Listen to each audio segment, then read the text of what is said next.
আসসালামু আলাইকুম। এই ভিডিওতে আমরা লিনিয়ার রিগ্রেশন সম্পর্কে কিছু ধারণা দিতে যাচ্ছি। সো প্রথমে আসি রিগ্রেশন কি বা ক্লাসিফিকেশন কি? আমরা যেই কোনো মেশিন লার্নিং অ্যালগরিদম ইউজ করি না করে না থাকি কেন, হয় সেটা রিগ্রেশন প্রবলেমের জন্য ইউজ করা হয় অথবা ক্লাসিফিকেশন। আচ্ছা, রিগ্রেশন মানে হলো যে কন্টিনিউয়াস ভ্যালু প্রেডিক্ট করা। অর্থাৎ কোনো একটা ধরলাম যে কোনো একটা বাসার রেন্ট কত হবে সেটা বের করব যখন, তখন আমরা কি তখন অবশ্যই রেন্টগুলো কন্টিনিউয়াস ভ্যালু হবে, ডিসক্রিট ভ্যালু হবে না। সো তখন আমরা কি রিগ্রেশন অ্যালগরিদমসগুলো ইউজ করব। আর যখন আমাদের ক্লাসিফাই করতে হবে, অর্থাৎ লেটস সে যে আহ, কোনো কিছু ডাটাস দেওয়া আছে এবং বলা বলা হয়েছে যে এই বাসাটা তাহলে কোথাকার হতে পারে, গুলশান, বনানী বা হ্যান-ত্যান। সো ওগুলাকে বলা হতে পারে যে ক্লাসিফিকেশন প্রবলেম বা ক্লাসিফিকেশন অ্যালগরিদম দিয়ে ওগুলা ইউজ করা যেতে পারে। আচ্ছা, তো যেটা বোঝাতে চাচ্ছি সেটা হলো রিগ্রেশন হলো কন্টিনিউয়াস ভ্যালু প্রেডিক্ট করার জন্য ইউজ করা হয়। সো লেটস সে যে এরকম কিছু ডাটা পয়েন্ট আছে। সো এই ডাটা পয়েন্টগুলোকে রিগ্রেশন আমরা কি প্রেডিক্ট করতে চাবো যে কোনো একটা ফিউচার ভ্যালুর জন্য আমরা কি প্রেডিক্ট করতে চাবো যে তার প্রাইসটা কিরকম হবে, ধরে নিলাম এরকম কিছু একটা। দেন তাহলে লিনিয়ার রিগ্রেশন কি করবে, একটা লিনিয়ার লাইন ড্র করার চেষ্টা করবে যেটা কি বেস্ট ফিটেড লাইন হিসেবে কনসিডার্ড হবে। সো যেহেতু এটা একটা লিনিয়ার লাইন, সো এই জন্য কি আমরা লিনিয়ার যে ইকুয়েশনটা y is equals to mx plus c, so এটা এটা আসলে সেখান থেকেই আসে। এখন আমরা যদি মেশিন লার্নিং এর টার্মে নিয়ে যাই, সো মেশিন লার্নিং এ কি এম এবং সি দুইটাই কি ওয়েট, সো ওয়েটে কনভার্ট হয়ে যাবে। সিটা W0 কে এবং এম W1 দিয়ে আমরা রিপ্লেস করলাম। এখন কি করতে হবে, আমাদের এই ওয়েটস গুলার ভ্যালুগুলা প্রেডিক্ট করতে হবে। সো সেগুলোর জন্য আমরা আমাদের যে সিম্পল স্ট্যাটিস্টিক্সের ফর্মুলা আছে সেগুলো ইউজ করলে আমরা পারতে পারি। সো লেটস সে যে আমাদের W1 এর ফর্মুলাটা কি ছিল, সেটা হলো summation of i is equals to 1 থেকে n পর্যন্ত xi minus x bar into yi minus y bar এবং ডিভাইডেড বাই কি summation of i is equals to 1 থেকে n পর্যন্ত xi minus x bar whole square. So এবং আমরা যদি W0 এর ভ্যালু বের করতে চাই, তো নর্মাল ইকুয়েশনে জাস্ট দুইটা বার আনলেই আমরা কি এখন y বার জানি, x বার জানি, আমরা কি W1ও এই ফর্মুলা দিয়ে বের করতে পারি, তাহলে কি W0টাও আমরা বের করতে পারবো। সো এভাবে আমরা কি W0 এবং W1 এর ভ্যালু বের করব। সো লেটস সে এরকম একটা এক্সাম্পল দেওয়া আছে। এখন কি করব, তাহলে আমার কি বের করতে হবে, x minus x bar, y minus y bar, তারপর x minus x bar into y minus y bar, তারপর আবার কি x minus x bar whole square. So সেই জন্য আমরা কি ফার্স্টে এক্স বার বের করলাম, এটা আসলো, দেন ওয়াই বার এটা আসলো, তারপর জাস্ট সিম্পলি প্রত্যেকটা লাইন ধরে ধরে আমরা ভ্যালুগুলা বের করার চেষ্টা করছি। সো এখন এখানে আমার কিছু ক্যালকুলেশন এরর হওয়ার কারণে অ্যান্সারগুলো নাও মিলতে পারে।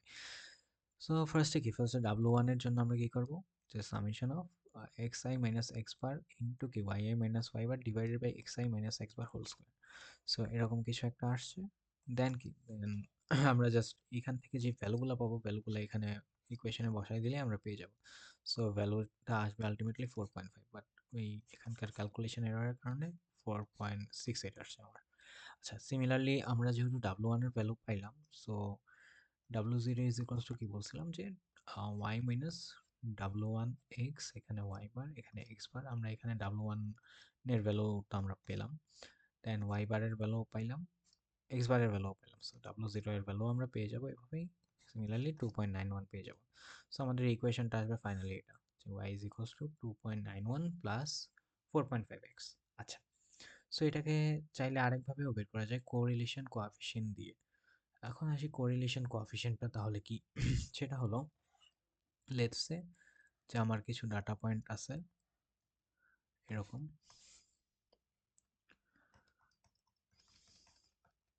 আবার কিছু ডাটা পয়েন্ট আছে এরকম, আবার কিছু ডাটা পয়েন্ট আছে এরকম।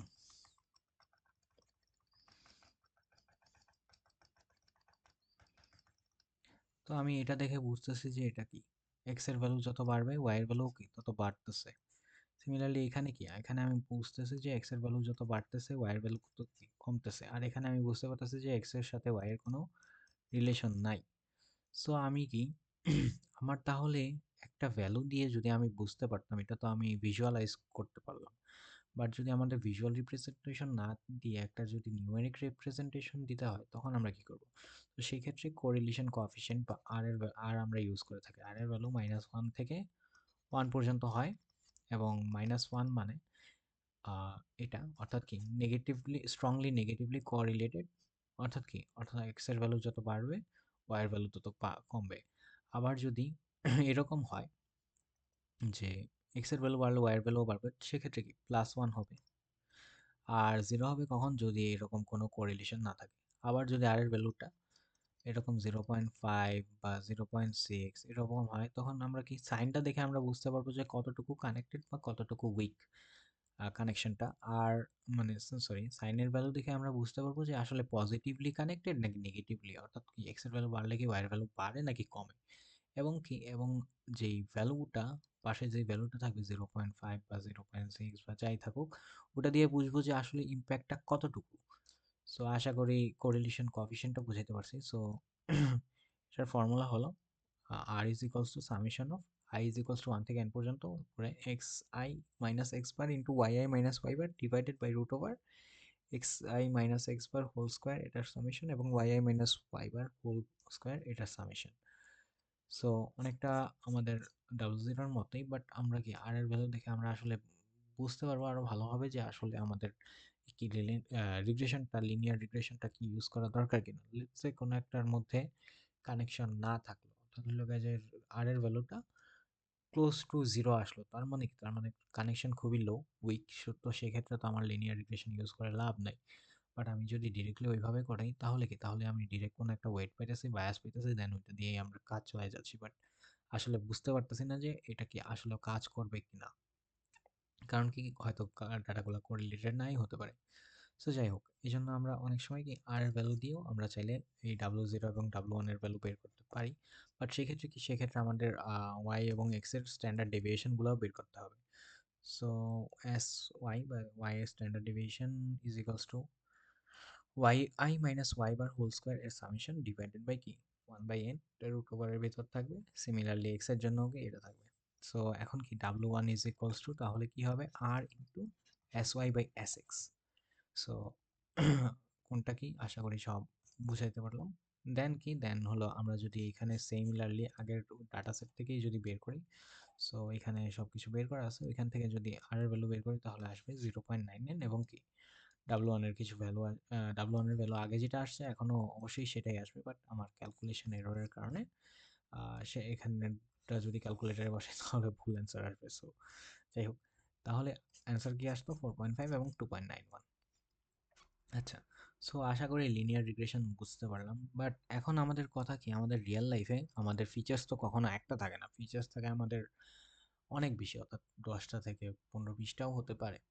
আচ্ছা, তো এখন কি, এখন আমাদের তাহলে কি, তাহলে একটার একটা মাত্র ফিচার্স দিয়ে আমরা কি এটা কাজ করতে পারবো না। বাট আমরা এখন তখন যা শিখলাম সেটা কি একটা ফিচার্সের জন্য অ্যাপ্লিকেবল ছিল। তাহলে আমরা কি করতে পারি? সো ফার্স্টে আমরা কি পেলাম, y is equals to W0 plus W1 x. সো এখন যদি আমার ফিচার্স বাড়ে তাহলে কি, তাহলে আমার ওয়েটসও বাড়বে। So let's say W0 plus W1 x1 then W2 x2, এরকম করে কি n পর্যন্ত যাবে, W3 W xn পর্যন্ত যাবে, অর্থাৎ কি মাল্টিপল ফিচার্স আমার অ্যাড করলাম। এখন মাল্টিপল ফিচার্স যদি অ্যাড করি, তাহলে আমি দেখতেছি যে এটা মাল্টিপল ফিচার্স যদি অ্যাড করি তাহলে কি হবে, তাহলে আমার এখানে কি জাস্ট W0টা আলাদা রয়ে যাচ্ছে, যার কারণে কি, যার কারণে আমি এটা ম্যাট্রিক্সে কনভার্ট করতে পারতেছি না বা ম্যাট্রিক্স আকারে লিখতে পারতেছি না। তো এর কারণে কি করলাম, এর কারণে আমি আমি তাহলে এটাকে জেনারেলাইজ করে লিখলাম যে W0 plus I is equals to 1 থেকে n পর্যন্ত WI xi। আচ্ছা, তো এটাকে যদি আমার দেখতেছি যে W0টা আলাদা রয়েছে, সো এটাকে কি করতে পারি, আমি W0কেও ইনক্লুড করার জন্য I ইজ ইকুয়ালস টু 1 থেকে শুরু না করে 0 থেকে শুরু করলাম এবং n পর্যন্ত যাবে। আচ্ছা, যদি এরকম হয় তাহলে কি থাকে, এখানে W0 x0 একটা টার্ম আসতেছে। এখন W0 তো আছে, বাট x1 বলতে তো আসলে আমার কোনো টার্ম নেই। তাহলে কি, তাহলে আমি এটাকে যদি একটা কনস্ট্যান্ট ধরে নিই, লেটস সে এটাকে যদি আমি 1 ধরে নিই সব সকল ক্ষেত্রে, তাহলে কি হয়, তাহলে এখানে আসে W0ই চলে আসে, যেটাই আমাদের আগের টার্ম ছিল। তাহলে আমরা এইভাবে জেনারেলাইজ করলাম এবং আমরা বলে দিলাম যে x0 সবসময় কি 1 হবে। আচ্ছা, তো সেটা যদি ইউজ করি তাহলে আমরা এখন ইজিলি এটাকে ম্যাট্রিক্সে ভিজুয়ালাইজ করতে পারবো এবং ম্যাট্রিক্সে কনভার্ট করতে পারবো। যার কারণে আমরা লিনিয়ার রিগ্রেশনটা ইউজ করতে পারবো। সো আগের যে ফর্মুলা দুইটা ছিল অর্থাৎ W0 এবং W1 এর ওইটাকেই যদি এক্সপান্ড করি তাহলে ম্যাট্রিক্স আকারে আমার এই ফর্মুলাটা আর কি আসে, সেটা একটু ঘাটাঘাটি করলে পাওয়া যাবে আই গেস। যেটা কি W is equals to W কি weight matrix, X transpose X হলো ফিচার ম্যাট্রিক্সটা, ইন্টু X ইনভার্স ইন্টু কি X ট্রান্সপোজ আর Y। সো এখানের যে এক্সাম্পলটা আছে এই এক্সাম্পল দিয়ে যদি ট্রাই করি তাহলে কি, তাহলে এক্সটা হবে, প্রথমে কি বলছিলাম, প্রথমে x0 এর জন্য কি সব 1। সো এখানে চারটা ডাটা পয়েন্ট আছে, সো চারটা 1। দেন কি, দেন হলো গিয়ে যে ফিচার্সগুলা বাকি যে x1 x2 x3 এগুলা বসবে। সো 1 2.5 3.2 দেন 0.8 এভাবে সবগুলো ফিচার্স বসলো এক্স ম্যাট্রিক্সে। সিমিলারলি ওয়াই ম্যাট্রিক্সে তাহলে কি হবে, এই y এর লেভেলসগুলো বসবে অর্থাৎ 14.2 দেন 13.1 দেন 22.9 অ্যান্ড 13.0 বা 13 আর কি। সো সিমিলারলি আমার তাহলে কি ডাব্লু ম্যাট্রিক্স বা ওয়েট ম্যাট্রিক্সে কি হবে, যেহেতু চারটা ফিচার্স, তো চারটা ওয়েট, W0 থেকে W1 W2 W3, আমার কি এই ভ্যালুটাই ফিগার আউট করতে হবে। So W is equals two কি, আমার ছিল x transpose x inverse into কি এক্স ট্রান্সপোজ ওয়াই। সো আমরা জাস্ট এই ফর্মুলার মধ্যে যদি এই তিনটা ম্যাট্রিক্স আমরা যে পাইছি, সো রাইট সাইডে এটা আর এটার ভ্যালুগুলো যদি বসে ক্যালকুলেটরে ইউজ করি তাহলে কি, তাহলে আমার একটা কলাম ম্যাট্রিক্স পেয়ে যাব যেখানে কি, যেখানে আমার এই ওয়েটসগুলোর ভ্যালুটা পেয়ে যাব।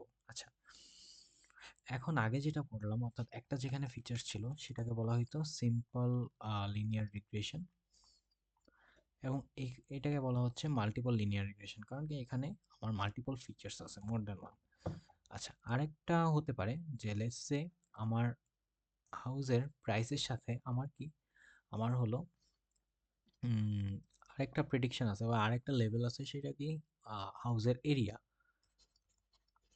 সো তখন কি, তখন আমার ওয়াই লেভেলে আরো কিছু আসবে, অর্থাৎ দুইটা লেভেল ছিল যেহেতু, সো ওয়াই ম্যাট্রিক্সে আরেকটা কলাম যোগ হবে, লেটস এটা 100 স্কোয়ার ফিট, দেন 150 এরকম করে ভ্যালুগুলো থাকবে। সো সেই ক্ষেত্রে আমরা কি করব, সেই ক্ষেত্রেও আমরা কি এই সেম ফর্মুলা দিয়ে, এই ডাব্লিউ এর এই ফর্মুলা দিয়েই আমরা কি করতে পারবো, সেটাও বের করতে পারবো। সেক্ষেত্রে কি, সেক্ষেত্রে আমার জাস্ট ওয়েটগুলো বাড়বে, অর্থাৎ আগে একটা কলাম ছিল ওয়েটের, এখন কি দুইটা কলাম, একটা হলো 0 নম্বরের জন্য অর্থাৎ এই y0 লেভেলসগুলোর জন্য, আরেকটা কি y1 লেভেলগুলোর জন্য। সো y0 0 0 1 0 2 0 3, এখানে আসবে 1 0 1 1 1 2 1 3। তখন সিমিলারলি এই টাইপেরই একটা ম্যাট্রিক্স আমি ক্যালকুলেটরে পাবো। দেন কি, দেন তাহলে কি, এই প্রথম লেভেলসগুলো ইউজ হবে প্রথমটার জন্য, অর্থাৎ প্রথমটাকে ইকুয়েশন আকারে লেখার জন্য, দেন দ্বিতীয় ওয়েটসগুলো ব্যবহৃত হবে দ্বিতীয়টাকে বের করার জন্য। সো এটাকে বলা হয় multivariate linear regression. So hopefully এটা বোঝা গেল।